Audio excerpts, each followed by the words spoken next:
Top of the morning, good people. Double Innocence with your boy E-Dub. You know, when us as content creators are out here creating content, it's a hit or miss. Some people will rock with your message. Other people will think you're talking utter nonsense. Main reason is because a lot of what we say is based upon an opinion. We're all entitled to it. Some of us just express our opinion a little bit better than others. That's it. But when you have members that are participating in the same sport on the same level that you have,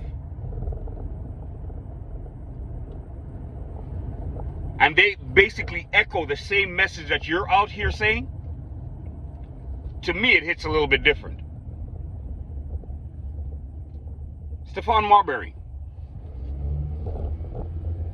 I mean, I know there's a lot of people like in the younger generation, like for example my sons, that may have never seen a game that Stephon Marbury played in.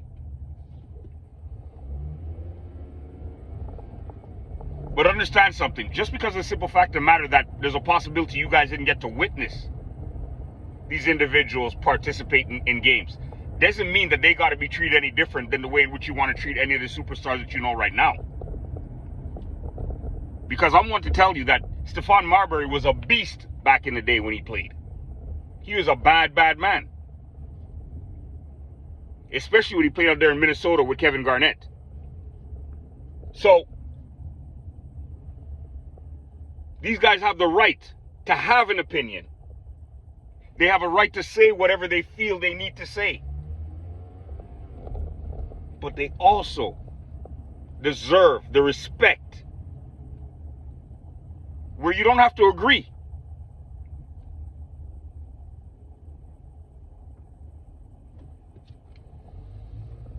But you do have to listen to what they're saying. Now, as a fan of the sport, I've said it and I'm going to say it again. I do not believe that LeBron James should have been MVP of the Olympics. Period. Now, there's going to be people that are going to be out there saying, oh, yeah, you know what? You're a LeBron hater, this, that, the other. Chalk it up to whatever you want to chalk it up to. I mean, just because of the simple fact of the matter that I do not put him up on a pedestal the way in which a lot of you guys do, doesn't mean that I'm not going to have an honest to goodness opinion. And my opinion doesn't have to be tainted or biased. Because if anybody was listening to anything that I've said in any of my past videos, I've said that even though LeBron James is not anybody that I really rock with, I still do have to give him the credit that he rightfully deserves to be the age of 40 and playing in the Olympics. That deserves some sort of credit. I can't take that away from him.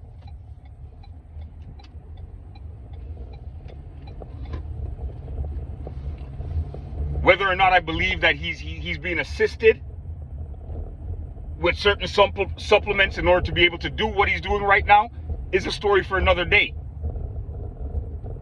Because as far as I'm concerned, supplements could only bring you so far. The rest of the work you've got to do. So yes, he deserves some credit for that. My issues with the Proclaimed King is for a lot of other different reasons where the game is concerned. Not on a personal level, where the game is concerned. But Stephon Marbury said it straight up. He basically said the MVP for USA was picked before the tournament even started.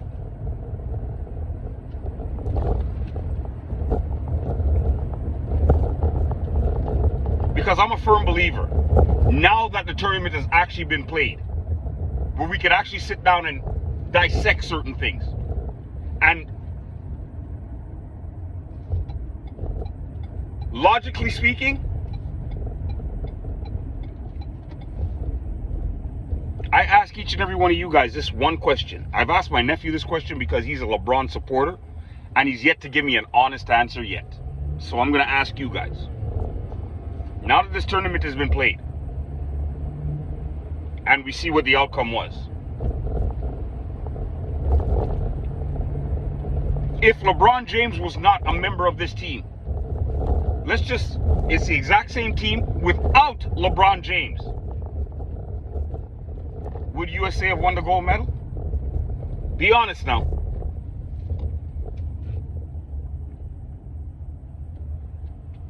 Take a couple seconds to think about that particular question. Now,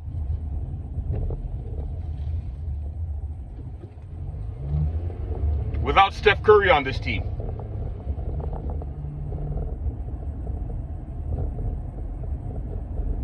would USA have won the gold medal?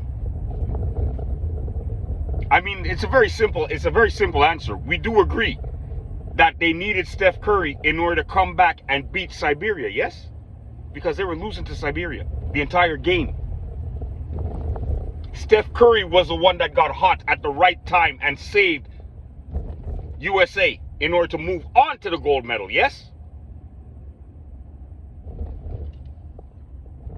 And then when France started to make their late surge, when they were down by 3 points, who was the individual that got hot?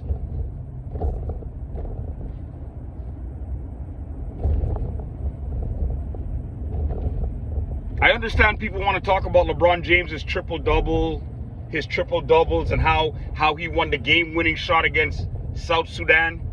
Understand one thing. The game-winning shot that he hit against South Sudan, that was an exhibition game. They call that friendlies. So whether he hit that game to win or he missed that shot, it would have made no difference whatsoever because it was an exhibition game. Counted for nothing.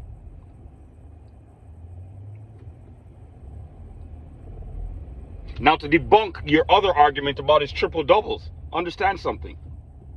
LeBron James played the most minutes on the United States team, which is ridiculous at the age of 40 to have a 40-year-old man playing the most minutes, number one. But obviously, if you're going to play the most minutes, then you're going to be able to stat pad. You're going to be able to go in there and get the rebounds. Because we all know we couldn't count on LeBron James to be out there hitting any kind of major league shots from the outside. We do agree that it's a 50% chance of him actually hitting anything from out there, right? The majority of people would rather him not shoot from out there. So if you're going to be playing 20, 25 minutes a game,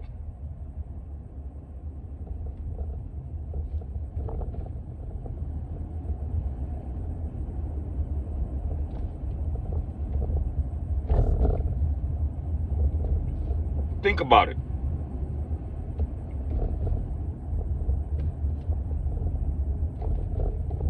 And throughout the entire tournament, with his triple doubles, with all of that, were they blowing anybody out? No, they weren't.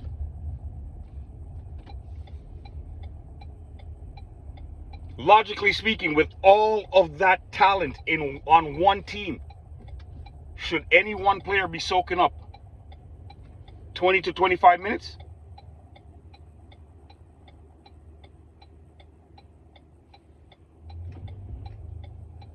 So as far as I'm concerned, the rest of the team could have moved mountains. It wouldn't have made no kind of never mind because it was already set in stone who the MVP of United States American team was going to be. Plain and simple.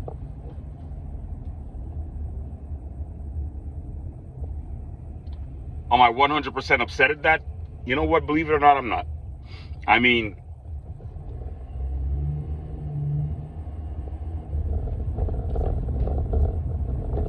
consider it a farewell to a tour, call it whatever you want. And because of the fact of the matter that he was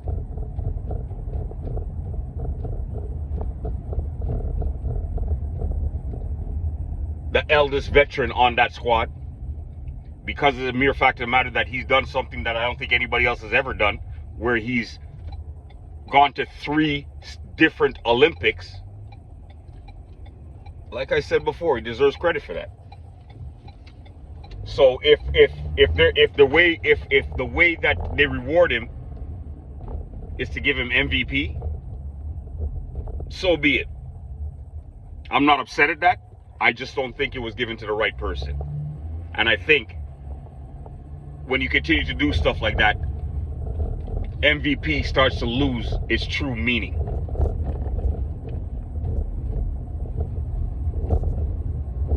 I'm a firm believer that you don't have to be the star of the team in order to be the MVP. In other words, you don't have to be Kobe Bryant or Michael Jordan or any one of those top echelon players. And just because that's your name, you're automatically MVP. No.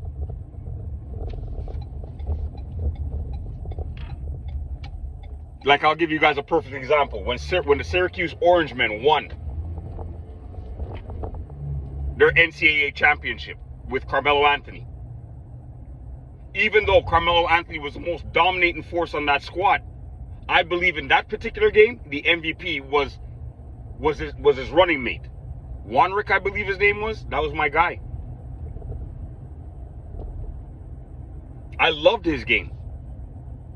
I personally believe that Carmelo Anthony would have never won that championship if he didn't have that individual on his squad.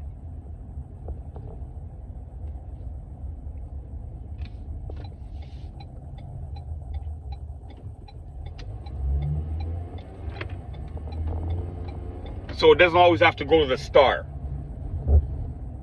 I believe it should go to the most effective player on that team. For example, there's a lot of championships that the Chicago Bulls won, where even though Michael Jordan, we all know what he was, but I believe there's a lot of those series where Scottie Pippen could have easily been named MVP. I'm sure he probably might have been. I can't really remember right now off the top of my head, but I'm just saying that any one of those in the 90s, any one of those, nobody would have had that much of a disagreement or an argument with the simple fact of the matter that you would have named Scottie Pippen MVP.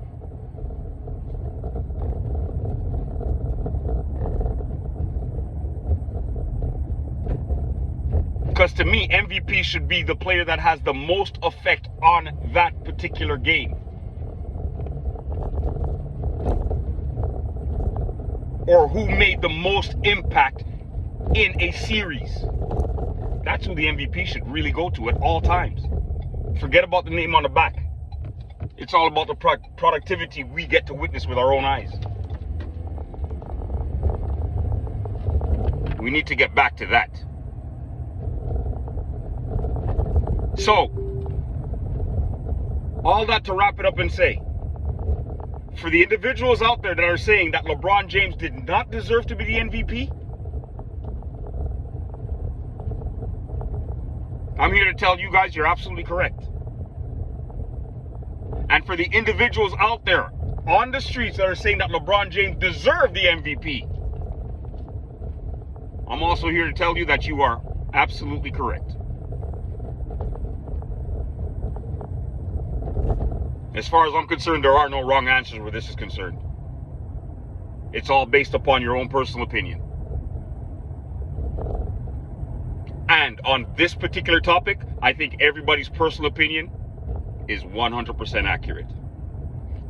That being said, I want you guys to share. I need you guys to like and subscribe, man. Help this channel grow. This week we're going after 200 subscribers. That's it.